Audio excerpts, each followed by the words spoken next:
আসসালামু আলাইকুম। Stock analyst বিডির YouTube channel এবং ফেসবুক পেজে লেটেস্ট ভিডিওতে স্বাগতম। আজকে ৩রা জুলাই, শুক্রবার। পুঁজিবাজারের লেনদেন পরশুদিন থেকে চালু হবে ইনশাল্লাহ ৫ই জুলাই থেকে।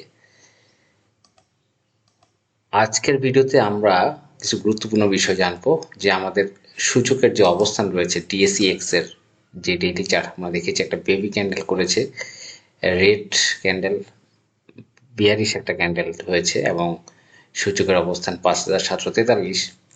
এখন ২রা জুলাই গতকালের যে নিউজটা, বিএসইসির সিদ্ধান্তকে স্বাগত জানালো ডিএসই। এখন বিএসইসির যে সিদ্ধান্ত সেটা কি হয়েছে আমরা একটু শুনি। Bangladesh security and exchange commission গত বুধবার ১লা জুলাই সিকিউরিটি অ্যান্ড এক্সচেঞ্জ অধ্যাদেশ ২০ ক এর অধীনে প্রদত্ত ক্ষমতা বলে একটি যুগান্তকারী আদেশ জারি করে। এই আদেশের মাধ্যমে বিনিয়োগকারীদের যথাযথ সুরক্ষা, বাজার সুষ্ঠু, কার্যকর ও স্বচ্ছ লেনদেন নিশ্চিতকরণ, সুশৃঙ্খল পরিবেশ বজায় রাখা এবং দেশের পুঁজিবাজারের সার্বিক উন্নয়ন সহজতর করার লক্ষ্যে ঢাকা স্টক এক্সচেঞ্জ এবং চট্টগ্রাম স্টক এক্সচেঞ্জকে নিজস্ব প্রবিধান ও নীতিমালা অনুযায়ী বাজার নিয়ন্ত্রণ প্যারামিটার সমূহ স্বাধীনভাবে নির্ধারণের ও বাস্তবায়নের নির্দেশনা প্রদান করেছে। তার মানে বুঝতেই পারছেন, আমাদের যে 10% সার্কিট ব্রেকার আছে, এটা হলো বাজার নিয়ন্ত্রণ প্যারামিটার। এগুলোকে এসএসসি, ডিএসসি এবং চট্টগ্রাম স্টক এক্সচেঞ্জকে ক্ষমতা দিয়ে দিয়েছে এবং এটা কিন্তু একটা যুগান্তকারী, এটা আগে কখনোই ছিল না। এইসব প্যারামিটারে কোনো পরিবর্তন আনা হলে সংশ্লিষ্ট স্টক এক্সচেঞ্জকে তা অবিলম্বে বাংলাদেশ সিকিউরিটি অ্যান্ড এক্সচেঞ্জ কমিশনকে অবহিত করতে হবে এবং বাজারের সকল অংশগ্রহণকারীর কাছে পরিবর্তনের বিষয়ে যথাযথভাবে প্রচার ও অবহিতকরণ করতে হবে।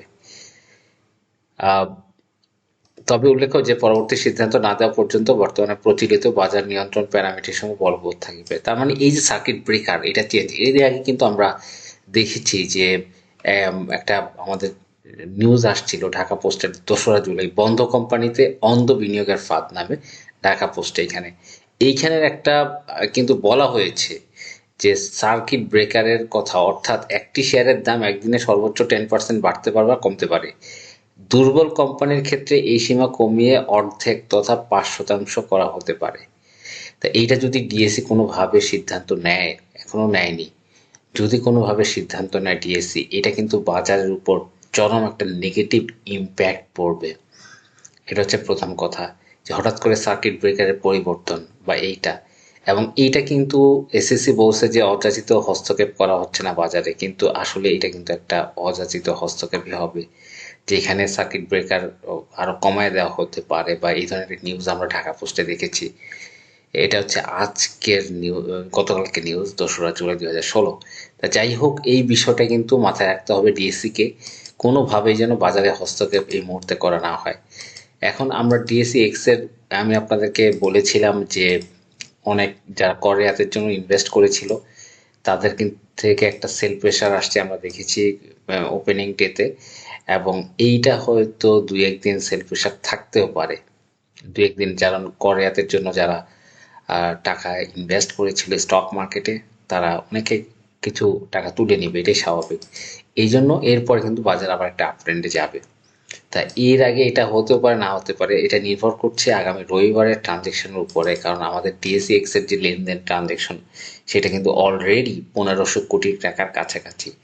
যদি এইটা বলবৎ থাকে, ট্রেড ভ্যালু ১৫০০ কোটি বা ১৪০০ সামথিং, তাহলে কিন্তু বাজার আবার বুলিশ মুভমেন্টেই যাওয়ার পসিবিলিটি রয়েছে। তবে যেহেতু সূচক এখন হায়ার হাই ব্রেকআউট করে একটা পজিশনে রয়েছে, দেখা যাক কি করে। রবিবারের ক্যান্ডেলটা মোস্ট ইম্পর্টেন্ট, যদিও এইটা একটা বিয়ারিশ ইনডিসিশন ক্যান্ডেল, একটা স্পিনিং টপ ক্যান্ডেল। তা এই ক্যান্ডেলে আমরা কোনো সিদ্ধান্ত বলতে পারছি না। হ্যাঁ, এরপরে আমরা আসি যে আমাদের স্টক মার্কেটে আমরা সকালে যে ভিডিওতে, সেখানে কিন্তু বলেছিলাম যে এই মুহূর্তে সাপোর্ট শেয়ারটা কিন্তু ফুল ফিডিং, মানে সেইভাবেই ট্রেড হচ্ছে, ফিডিং ভলিউম এবং ফিডিং স্ট্র্যাটেজি যেটাই বলি আমরা। এবং এটা কিন্তু এই চার্ট এখন কাজ করবে না, ডেইলি চার্ট এখন কিন্তু কোনো কাজ করবে না, এখন চলে যেতে হবে মান্থলি চার্টে। এবং মান্থলি চার্টে কিন্তু ভয়ঙ্কর একটা পতন আমরা দেখতে পাচ্ছি। তা আমরা আরও কিছু স্টক নিয়ে কথা বলবো।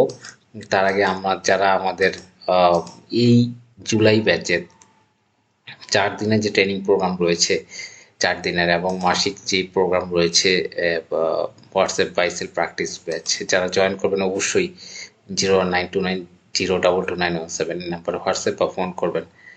এবং আজকে আরও কিছু স্টকের কথা বলবো, কোন স্টকটি খুবই অ্যাট্রাকটিভ। তো আমি সকালে তো আপনাদেরকে বলেছিলাম যে আমাদের গ্রুপে আমরা মালিক স্পিন কিন্তু বাই করেছি এবং মালিক স্পিন সেল টার্গেট বলছি 70, এবং যারা প্রথম বাই করেছি সেটা কিন্তু আমি বলেছি মালিক হল্ড দিবে 12টা 20 মিনিটে, কিন্তু আমি বলে দিয়েছি যখন মালিকের ট্রানজ্যাকশন হচ্ছিল 37.90 বা 38.10 এই লেভেলে, ডেলি চেঞ্জ আসছিল 4%-এরও কম, 3.81%, তখনই কিন্তু আমি বলে দিয়েছি যে মালিক স্পিন কিন্তু হল্ট হবে আজকে। তা এই হচ্ছে বিষয়টা, যদিও আমরা এটাকে আর ডেলি চার্টে উপস্থাপন করতে পারবো না, মাল্টি চার্টে এটার যেই গত মাসের জুন মাসের যে ক্যান্ডেলটা সেটা ডাবল হবে। তা আমি একে রাখছি ডাবলে, মোটামুটি 53 টাকা কিন্তু এই মাসে চলে যাওয়ার পসিবিলিটি খুবই বেশি। তা আমরা আরও কিছু স্টক নিয়ে কথা বলবো, কোন স্মার্ট মানি রয়েছে, এবং আমি সকালে বলেছি যে সকল স্মার্ট মানির বয়স অনেক বেশি, সেগুলো থেকে আমরা দূরে থাকবো, কারণ এগুলোই কিন্তু আমরা ধরা খাই, সাপোর্ট এখন ধরা খাচ্ছে, স্বাভাবিক বিষয়।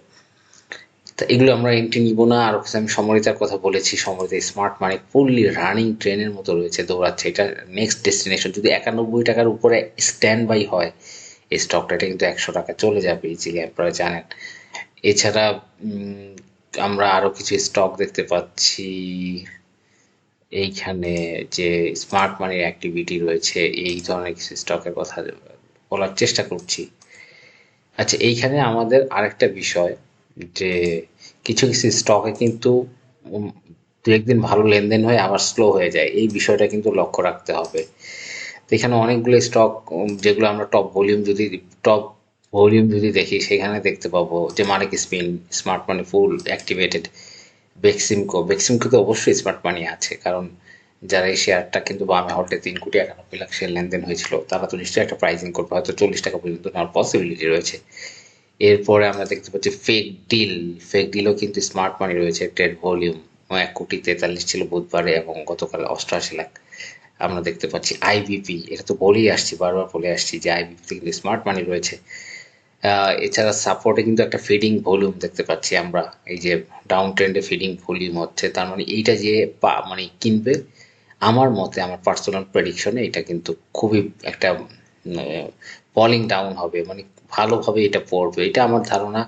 এটা যেহেতু আর ডেইলি চার্ট এখন কাজ করবে না, মান্থলি চার্টে দেখতে হবে এটার পরবর্তী গন্তব্য 40 টাকার দিকে, আরো 10 টাকা নিচে। এবং এই মুহূর্তে অনেকগুলো স্টকেই কিন্তু স্মার্ট মানি রয়েছে, এই জন্য স্মার্ট মানি যে বয়সটা, এটা আমাদের জন্য দেখা খুবই ইম্পর্টেন্ট।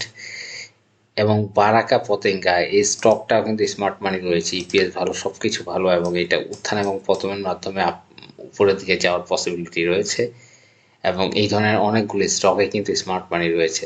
তো যাই হোক, আপনারা পরবর্তী ভিডিও দেখার আমন্ত্রণ রইল। এবং আরেকটি বিষয় আপনাদেরকে বলে রাখি, ডিএসসি এক্স এর এখন যে কন্ডিশন রয়েছে, এখন যদি কোনো negative news security and exchange commission বা হচ্ছে ডিএসসি থেকে আসে, তাহলে কিন্তু মার্কেট ভালো কারেকশনে যাওয়ার পসিবিলিটি রয়েছে। তা আমি ডিএসসিকে অনুরোধ করবো হুট করে মার্কেটে কোনো ধরনের নেগেটিভ, যেটা বিনিয়োগকারী পছন্দ করবে না, এই ধরনের মানে কোনো নিউজ না করার জন্য। ধন্যবাদ, আসসালামু আলাইকুম।